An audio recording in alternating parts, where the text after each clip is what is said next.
তা তো ওদের সাথে অনেক কথাবার্তা হয়েছে, ওরাও আন্তরিকতার সাথে আমাদের সাথে অনেক কথাবার্তা বলেছে এবং আরও কথাবার্তা হবে। আমরা আশা করতেছি যে এই সমস্যাটার তাড়াতাড়ি একটা সমাধানের ভিতরে আসবে। ছাত্ররা যেহেতু আমাদের সাথে বসছে, এটা ইঙ্গিত করে যে আশু আমাদের একটা সমস্যা সমাধানের দিকে যাচ্ছে।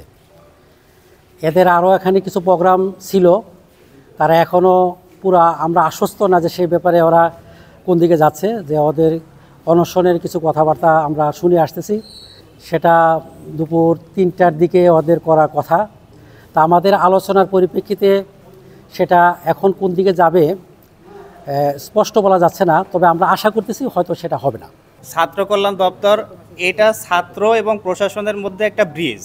আমরা ছাত্রদের কথাগুলো শুনি, সেই কথাগুলো আমরা প্রশাসনের কাছে পৌঁছাই দিই এবং ছাত্রদের কল্যাণে যতটুকু করা যায়, যেভাবে করা যায় আমরা সবসময় সেটার পক্ষেই কাজ করি।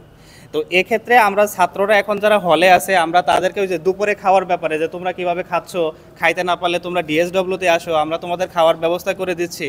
তো এখন আসলে বর্তমান বাস্তবতায় পরিস্থিতিরা যেদিকে যাচ্ছে, আমরা বারবারই তাদেরকে একটা রিকোয়েস্টই করছি যে তোমরা আসো, আমরা আলোচনায় বসি।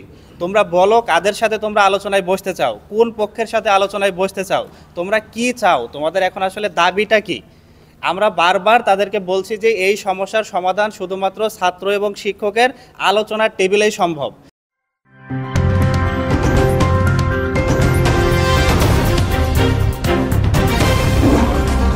Voice of Tiger.